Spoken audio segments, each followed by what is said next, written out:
There you go, you might have to go actually. All right, we are now starting. So anyway, so my talk is a broad-ranging one on global affairs and foreign policy.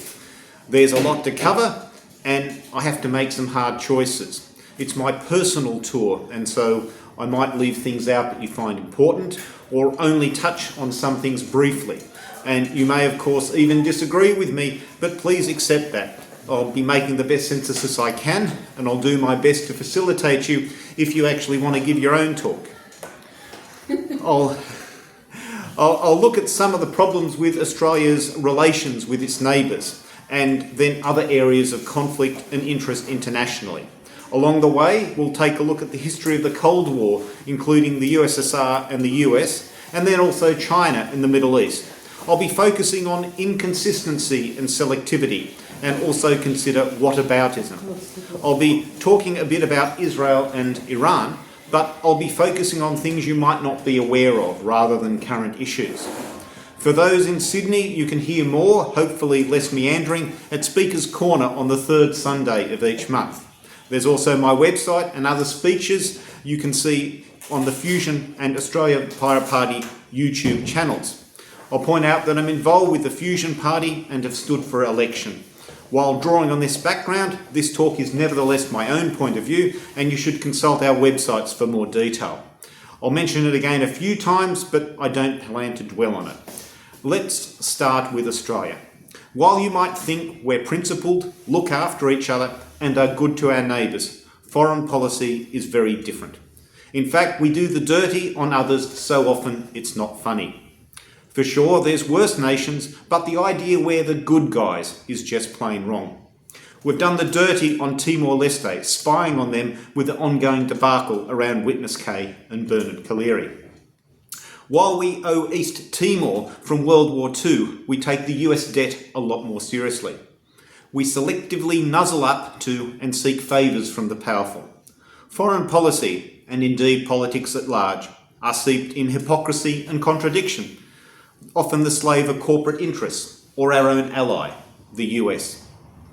Foreign policy is one of the last vestiges of royal prerogative, a licence to be an arsehole, to behave like a bully behind closed doors, while in public politicians sell Australian values to get themselves elected.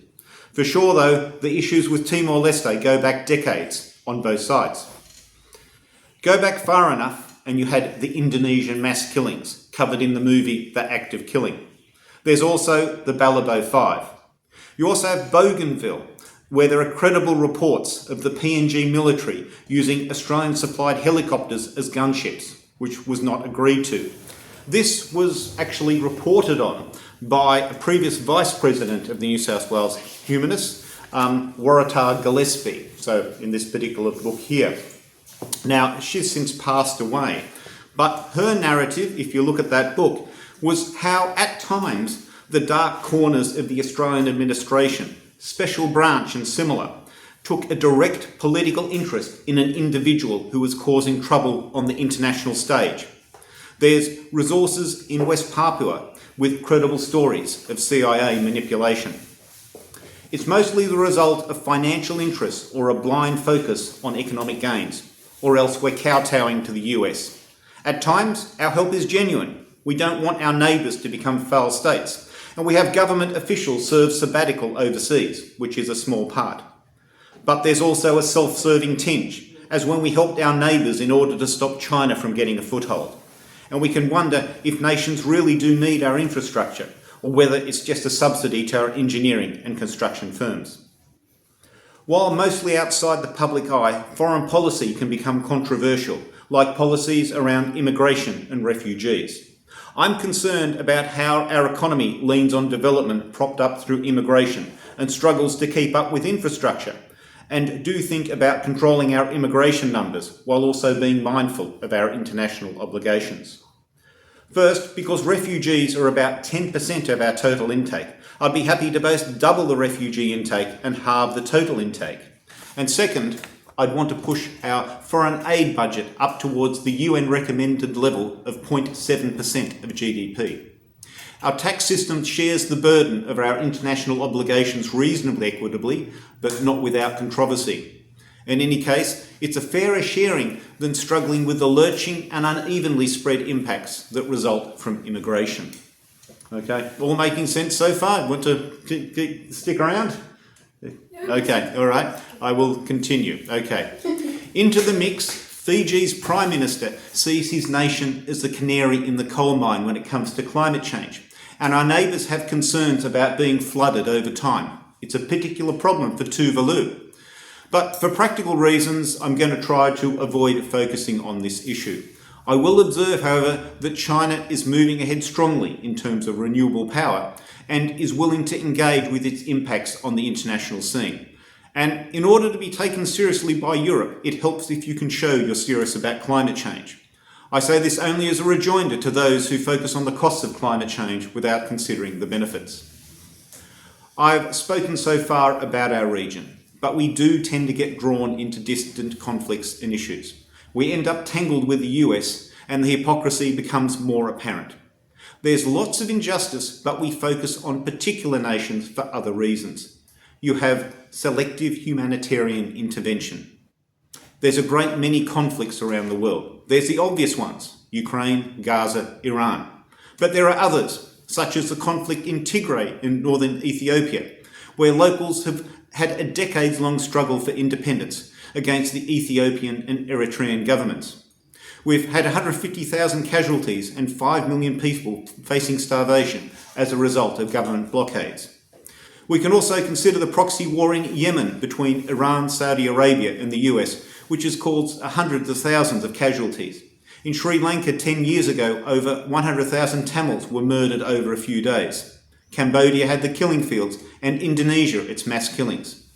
West Papua, closer to home, had a population of 1.2 million indigenous people with 1 million Indonesian migrants, some of which were forced migrants, and 500,000 dead in the last 60 years. Now, we also have this book here. The road does actually describe some of the things going on in West Papua. And of course, I've mentioned Bougainville, where over 50,000 people died during the fight for independence. Human rights abuses in Iran get some attention, but equally, Saudi Arabia is an Islamic republic, an authoritarian theocracy based on a religious text. But it gets off lightly in comparison. There's selective indignation. We also have religiously influenced democracies such as Israel, but there's also India, where the government has a strong religious base. While not a theocracy, there's concern about religious influence on our own Australian government. And there is actually this book by Max Wallace. He's actually president of the Rationalists. I know some of us are involved in that group. And this particular book has a foreword by Philip Adams, so he sort of took an interest in things. So there's okay. So you can criticize. Okay, you can criticise Iran for its human rights abuses along with Israel. Now, Bob Carr has noted how Russia's intervention into the Ukraine is much criticised, but till recently not Israel's into Gaza. Sections of the left, however, give Iran and other oppressive Islamic regimes a free pass, merely because they're in opposition to the US. If you take a more nuanced view, you can see my enemy's enemy is not necessarily my friend. Opposition to the US does not automatically make you right. You can still be committing human rights abuses. The US and Iran can both be flawed in different ways. There's a hierarchy based not on casualties, but rather whether it fits into some sort of national strategic interest, with different elements lining up for and against. You have what might be called the defence media complex, noting Eisenhower spoke about the military-industrial complex. You might recall Christopher Skase, who allegedly scarpered off with quite a lot of money, generating a great deal of media interest. I've wondered if the advertising revenue associated with his coverage might have exceeded what he allegedly scarpered off with. But at the same time, many foreign policy decisions are made in secret, like how we dealt with Timor-Leste, and also the US bases in Australia don't get much democratic scrutiny. Now, for sure, violence and death are bad regardless, but we do seem to be engaged in not only selective awareness, but also selective outrage. Dr. Joseph Toscano in Melbourne talks about total outrage, an overall appreciation of what's going on in the whole world. But the West doesn't have a monopoly on selectivity. There's an Organisation of Islamic Countries with their Cairo Declaration of Human Rights. While some member countries may have relatively good human rights records, they will never criticise the human rights abuses of other member nations. China has noted that the OIC has not criticised their treatment of Uyghurs, claiming that that means there's no problem. Now, maybe that's true, but alternatively, maybe the OIC are more concerned about protecting political Islam rather than the rights of individual Muslims. Similarly, there's the Falun Gong, who criticise the human rights record of China and may have some valid complaints.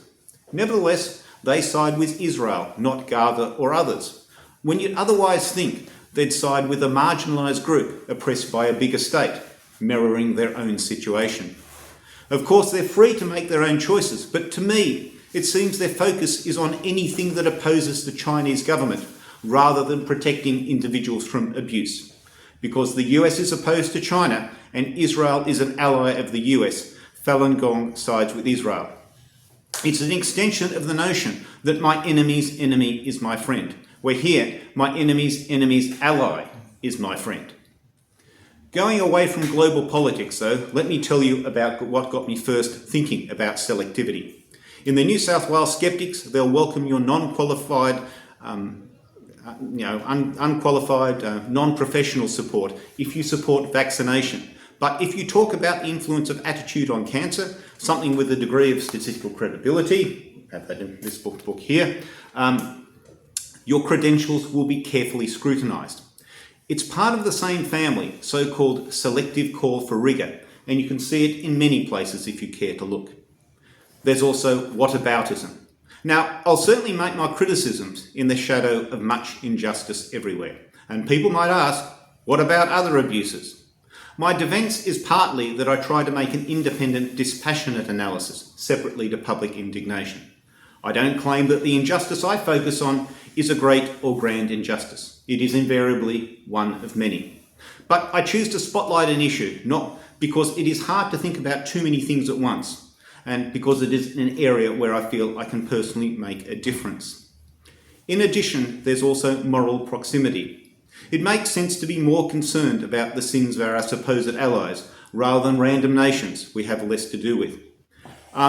If you'll forgive morbid and I guess potentially poor taste comparison, which I don't mind, which I hope we won't mind, it's bad when anyone beats up their wife, but we're more concerned when we hear about our second cousin doing it, as compared to someone we don't know from a bar of soap. Still, I've spoken about total outrage, and that's also something to think about. Now, getting back to our relationship with the US. We blindly followed them without any thought, leaving Julian Assange in the lurch and suggesting a review into the origins of the COVID-19 virus on prompting from the US. John Howard described the demonstrators in Hong Kong as inspirational. However, he conveniently forgot that when 500,000 Australians demonstrated against his support for the Iraq War, he said they were giving comfort to Saddam Hussein. The then leader of the opposition, Simon Crean, described Mr. Howard's comments as a disgrace. He said the Prime Minister is questioning the loyalty of more than 500,000 mums and dads who marched for peace around Australia last weekend. And further, it seems Mr. Crean did in fact question whether there were even weapons of mass destruction.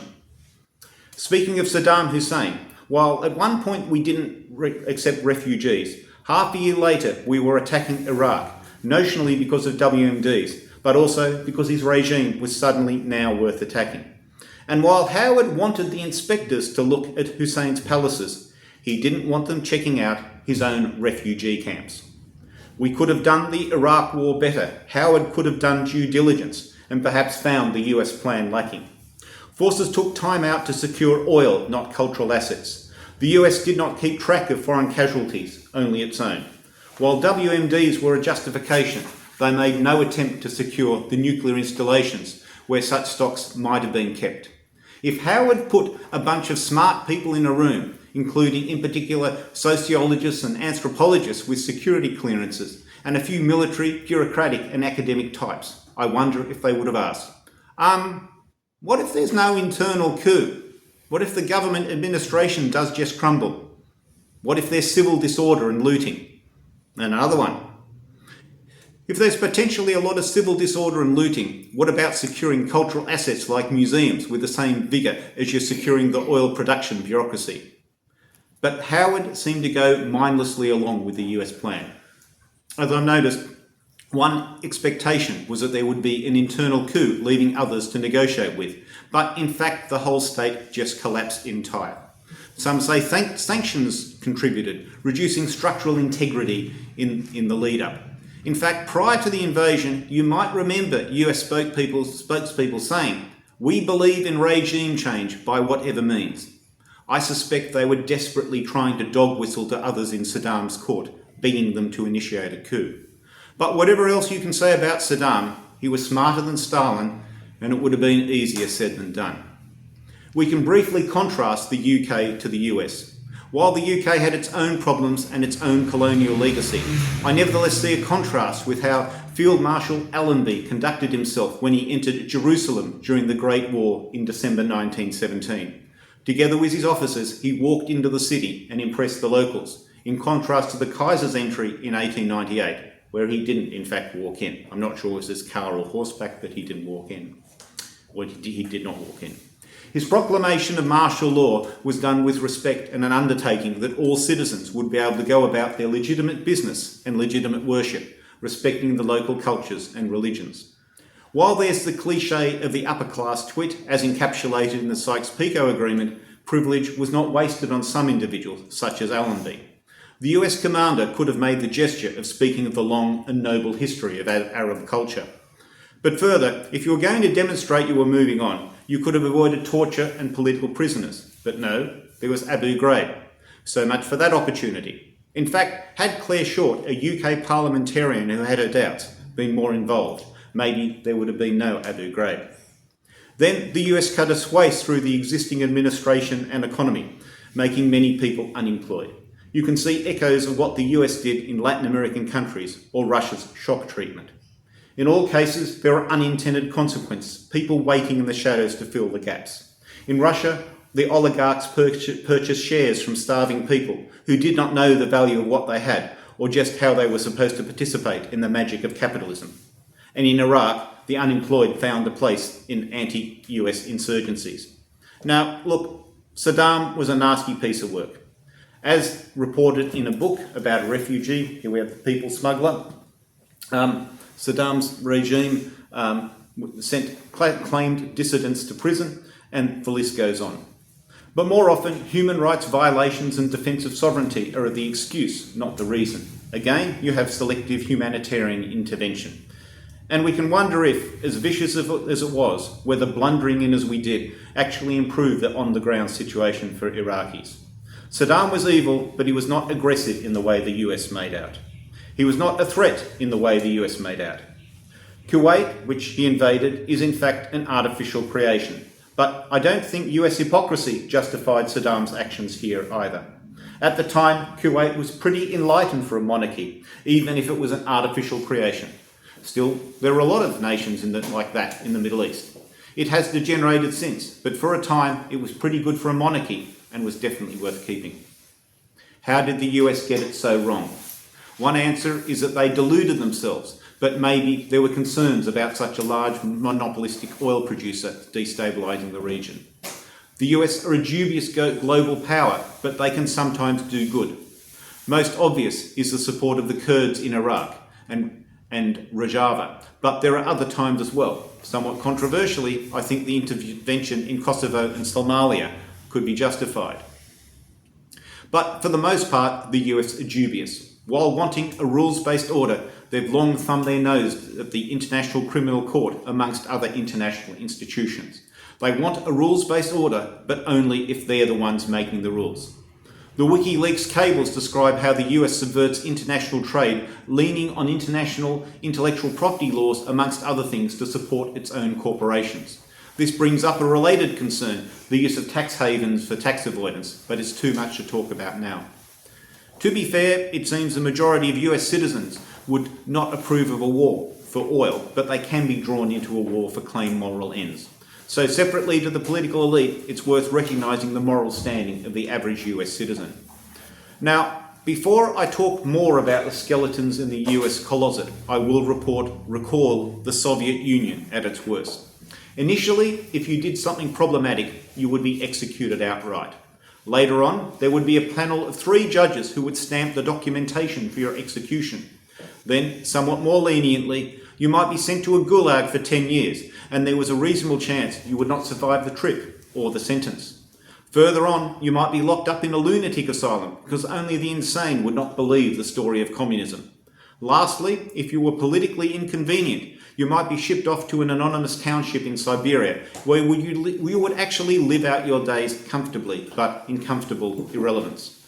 Along the way, the Soviet Union managed to kill Nikolai Valovov, then the world's greatest living geneticist. However, more recently, things were not as bad as the propaganda made out.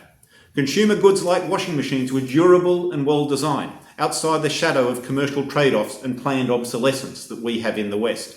In fact, when the USSR beat the US into space with Sputnik, their comment was that while the US was putting resources into more and more fancy fenders for their cars, they were putting those same resources into their space program. But for sure, there was a time when you might be justifiably desperate to escape the Soviet Union. And if you did, the red carpet would be rolled out for you. But if you suffered under a regime which was either incidental to this grand conflict or worse, an ally of the West, you were maybe granted asylum, but for the most part ignored. So I wonder, how are we going here? Maybe we should have a break, or what's... what?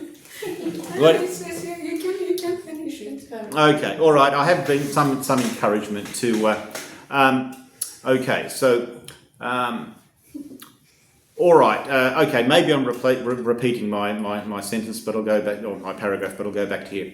But for sure, there was a time when you might be justifiably desperate to escape the Soviet Union, and if you did, the red carpet would be rolled out for you. But if you suffered under a regime which was either incidental to this grand conflict, or worse, an ally of the West, you were maybe granted asylum, but for the most part, ignored. But back to the US. There was the execution of the Rosenbergs, as though the Russians were too stupid to figure out for themselves how to make a nuclear bomb. They turfed people off islands to make space for their nuclear tests. They let syphilis develop in a group of US blacks just to see what would happen. You had the McCarthy witch hunts into supposed communist links. There was Vietnam, started by the Gulf of Tonkin incident, which was at least a misunderstanding and possibly staged. As uncovered by Daniel Ellsberg in the Pentagon Papers, the US administration during the Vietnam War managed to delude itself most of the time, but when it did actually figure something out that was true and relevant, it was kept from the American public. The US refused to extradite a person to Cuba who was responsible for bombing a plane because Cuba might torture him, but then later went through inordinate legal hoops to allow extraordinary rendition to facilitate torture, showing that one man's freedom fighter is another man's terrorist. Then there was getting rid of the residents of the island of Diego Garcia to make room for a military base. There was support for Saudi Arabia. They orchestrated a change of government in numerous places, including Iran. But when Iraq invaded Kuwait, they vigorously defended that nation's sovereignty. What about the sovereignty of all those nations they previously undermined? In changing the government of Iran and replacing Mossadegh with the Shah, the US planted a seed which would eventually grow into an Islamic regime with the Ayatollah in charge. Partly this was the result of the Shah being ignorant of the ongoing resentment building up against his government, but also because more progressive elements were sidelined during the revolution. But we can equally say, depending on the metaphor we want to use, Iran was a complex, non-linear system, or the US was meddling with forces they did not understand, which ultimately blew up in their face. Another example was bin Laden. The US supported rebels in Afghanistan during the Russian occupation, wanting to give them their own Vietnam. But along the way, they prompted his ascendance. He developed a resentment around Russia's presence in the Middle East, which could readily flip to a similar resentment about the US presence. The US claims a monopoly in legitimacy of government just because they are a democracy.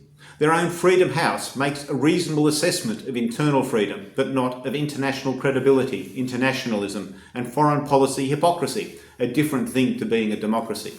You can in fact be a so-called hybrid regime, with less freedom for your citizens, but a more humane and consistent foreign policy. For Ukraine, sure, Ukraine is reasonably called a hybrid regime, with Russia an authoritarian regime, as per an assessment by The Economist. For sure, Ukraine has suspended elections, but then again, so did the United Kingdom during World War II. So the suspension of elections is not a felony offence by itself. While there are some issues with conscription, it seems to me clear that there were many motivated people, including Ukrainian nationals overseas, who returned when their nation went to war. With Russian claims, we're talking about mercenaries looking pretty facile. Interestingly, before he went off the rails, Tunisia's dictator had a reasonable popular support, poverty amid relative freedom of expression. It was reminiscent of the relationship between the tyrants of Greek city-states and their citizens. They did not really have town gates, as I understand them, but you lived there because you chose to. Exile from such a city-state was considered an extreme penalty. There's a story of the Roman poet Ovid railing against his exile, though he was not imprisoned, nor did he have his freedoms otherwise curtailed. Now we might return to US excesses and how our government has related to the international situation. The US has grossly overreached in terms of the surveillance of its own citizens. We've had Snowden and Aaron Swartz, and in contrast, the Pentagon Papers and Daniel Ellsberg. Then there's Julian Assange. We in Fusion have long supported Mr. Assange, a whistleblower targeted by the US, but our government will certainly support Australians in trouble overseas when it's politically convenient and doesn't annoy our allies. Our past Foreign Minister claimed Mr. Assange would be subject to due process in UK courts, ignoring it that it was due process in the application of unjust laws. Eventually he was released, but I feel he may have been free from prison, but not free to speak. Now I'll take a look at China as compared to the US. For sure, China has its problems, and I'll be looking into them shortly. But make no mistake, the US has been projecting soft power into Australia, infiltrating our institutions. Not to forgive the US, but they've gone about it with a lot more subtlety, having learned from doing it for so long. Still, it does seem that the US gets a free pass, unlike China. Selectivity again. While there's a point to scrutinising China, Australia's approach was mostly the result of goading by the US rather than an independent analysis, as when the US goaded our previous government into suggesting a review into the origins of COVID. Yes, China is worth criticising. How they've dealt with Hong Kong and the Uyghurs. The fact that all foreign journalists need registration. But that's different to them being a military threat. Supposedly challenging China means you're automatically pro-US and vice versa. But I think we all can think about more than one thing at a time. The point, however, is to challenge China in a principled way without kowtowing to the US. China endured colonial bullying during the century of humiliation, and Chinese philosophy is certainly impressive. But as China's power has grown, it too has started to flex its muscles, abuse logic, try to prove falsehoods by strong assertion, and blame foreign provocateurs when people have had good reason to protest. Within our economy, people focus on how conflict with either China or the US will impact trade. People might also point out the sins of those they do not favour, but their concern is selective. I suggest not a product of genuine concern, but rather the flow of power and vested interests. Because while there may have been some valid criticisms, they would have been as much a concern 10 years ago as now. What has changed is not the concerns, but rather the context. Lastly, China does make its own criticisms of others' human rights records who might want to criticise China. For sure, the US has got a lot of dodgy stuff going on domestically. In Australia, they point to our records with the Aborigines. That's why I thought the Aboriginal voice to Parliament would in fact help in our goal of more credibly critiquing Chinese human rights. While my talk focuses on foreign policy, I will mention the worth of better recognition of our Aboriginal legacy. We may not be responsible for historical injustice to Australian Aborigines. We benefit from institutions whose foundation was built on that injustice, and that is something to recognise. Again, this talk is mostly about foreign policy, but regardless, it helps to have your own shop in order if you're going to criticise others. Okay, this is midway 7 pages out of 10, so we've made a good amount of progress. Now we'll be looking at the Middle East. Now, I'll be touching on the Israel-Gaza conflict, and I'll look more broadly at the overall picture, drawing from sources including Tariq Ali's book, Bush in Babylon. Now, I don't have a copy of that to wave around. But in any case, that focuses on Iraq and the Iraq War. Now, he focuses also on the US and the Middle East, but there's a bigger picture. There's oil in the Middle East, but also diamonds and minerals in Africa. Valuable resources means arms can be bought by warring parties who may or may not have a genuine cause, and wealth is often claimed by an elite. While we might look at the US and Israel in the Middle East, the UK and France were previously involved. The UK originally made a deal over oil to get a toehold into Persia, now Iran, because the Shah had financial difficulties. The challenge is to figure out whether that was the Shah's own doing or was a result of earlier meddling in their affairs. As time developed, the US through Standard Oil got a foothold and then became more politically involved. While the US, UK and France did flex their muscles, there are other possible influences. If these nations had properly invested their wealth and spread it through their populations, and then also developed their economies and institutions, things would have been very different. They would have had much more economic independence. One issue is whether the leaders of the nations neglected to do this, or their efforts were thwarted by Western powers meddling in their affairs. There are certainly stories of the leaders of Middle East nations making their best efforts to modernise their societies and economies. Equally, it may have been hard to figure out what the best economic approach would have been. Now, regardless of the particular politics, there's something called the so-called Dutch disease, where your economy can become an unhealthy monoculture or have different economic sectors undermining each other. Even with all that stuff about comparative advantage, it seems like there's a more complicated picture, and it's a broader issue than just the Middle East. And there's Israel. Some claim the US is captured by Israel, but the US challenged Israel during the Suez Crisis, and many different commentators will say the UN is captured by the US, or that there's a litany of adverse resolutions by the UN against Israel. But it was the UN that recognised Israel long ago. And speaking of Israel, let me take a diversion into its formation, global affairs, and some of the things it has done, things that you might not be aware of.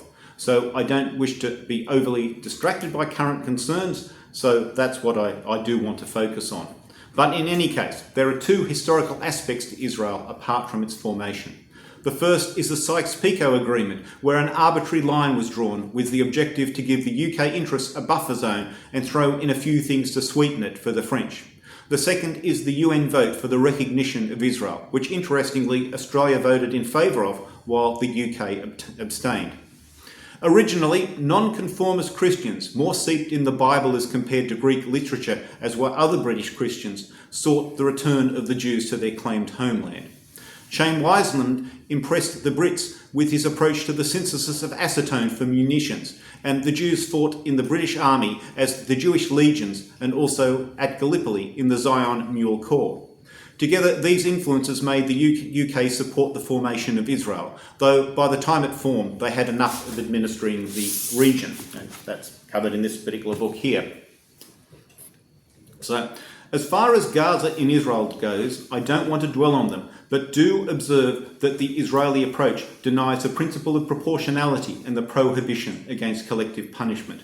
Further, the International Criminal Court has noted there is a plausible risk of genocide in Gaza, such that there are international obligations we should fulfill. And to be sure, the ICC charged both Israel and Hamas with war crimes. And more recently, the sentiment that there is in fact a genocide has become more credible and mainstream. Of course, advocates will dismiss the credibility of the ICC, but I endorse drawing on outside parties and ideas. In natural justice, there is the notion that no person should try their own case. And here, Israel is trying to be the sole arbiter of its own actions. So a good guide is in fact the assessments of credible outsiders. In Australia, we had Mordecai Vanunu, who wanted to speak about the Israeli nuclear program and was seduced by a Mossad agent in international waters, abducted and taken to Israel, eventually ending up in prison for quite some time.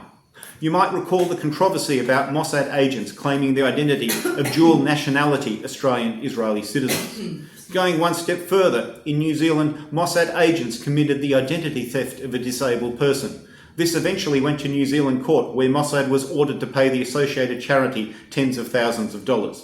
More recently, we've had prisoner X, a dual Australia-Israel national, who died in Israeli prison. There's also the assassination of Dr. Gerald Bull, who was building the superguns for Saddam Hussein. Israel aren't the only nation that might have killed him, but it's a pretty short list. I've outlined the hypocrisies in various nations' foreign policy agendas, and also the other conflicts which get little attention. On the one hand, I do think some of the criticism of Israel is driven by emotions and tribalism.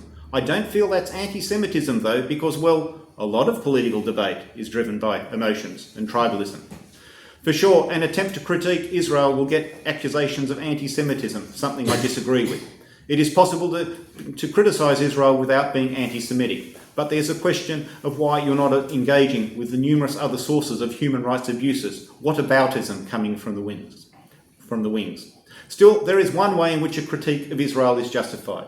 That is not to say they're the greatest source of human rights abuses on the planet, but rather that their abuses are more closely proximate to us, in terms of both moral and political proximity through the alliances our nation has.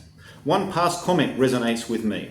Israel dines out on being the Middle East's only democracy, and then resents being judged by its theoretical high standards.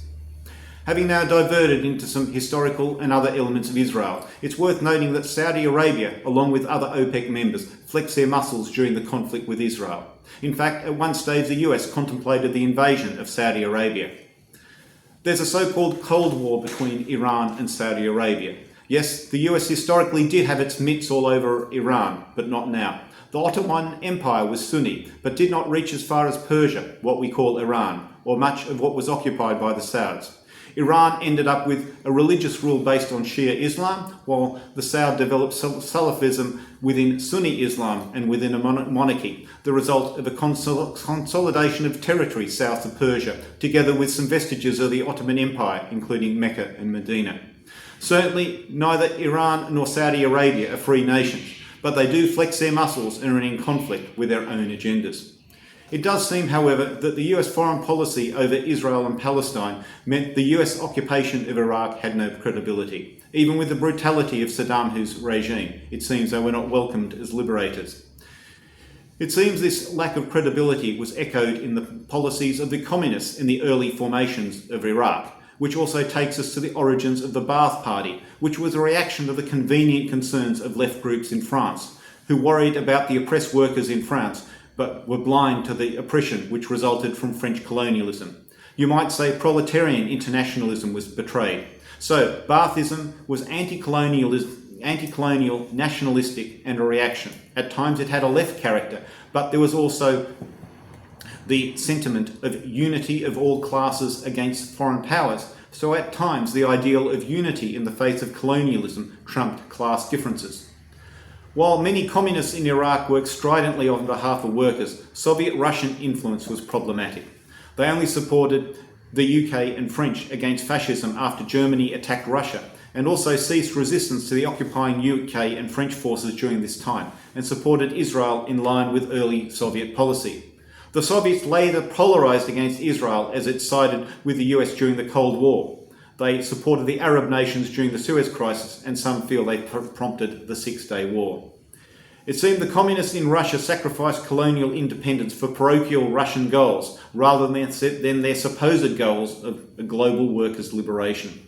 The communists in the Middle East, though, were at times divided, and some pursued an agenda different to Russia. Ali claims that if the communists had been consistent in the early days, they might have been behind a credible revolution. In fact, the communists were squeezed out during various power plays along the way. While the Ba'ath Party started off with talk of pan-Arab unity, and the people behind it originally seemed genuine, things degenerated as one of the players had military support to retake the party after a stack, and eventually had military dominance of politics with negligible internal democracy in the shadow of opportunistic power grabs. The Arab became self-serving rhetoric. Certainly, the US capitalist idea of property rights clashed with Arab property rights. In the ideal, it should be an effective democracy, not something imposed by the US on behalf of its firms. There was the notion of Arab oil for the Arabs. Into this complexity, the US claiming support for democracy seems hypocritical. It was willing to make a deal in the Bitter Lake with the then King of Saudi Arabia. It seems they were willing to look the other way on human rights because of oil. They were willing to make deals with the developing oppressive regimes like the one in Iran before the most recent revolution. and they celebrate Israel as being the only democracy in the region. Well, this may be partly because, by the way, they meddled in the Middle East before now.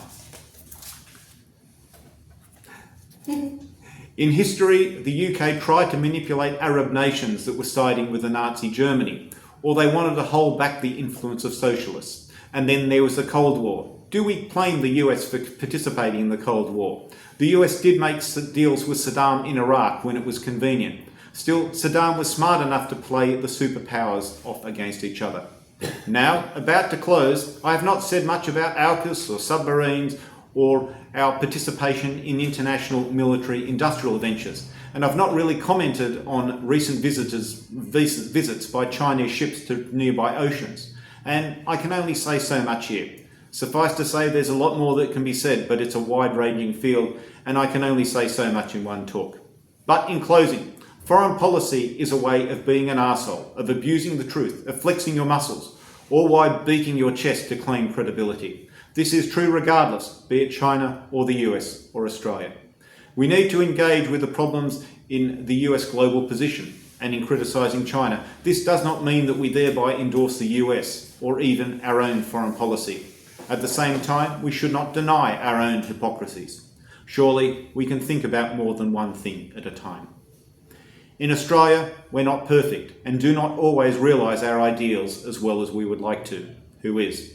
But we do believe in the fair go and letting people say their piece. It's a free country after all. Foreign policy, however, does not match this ideal. Thank you.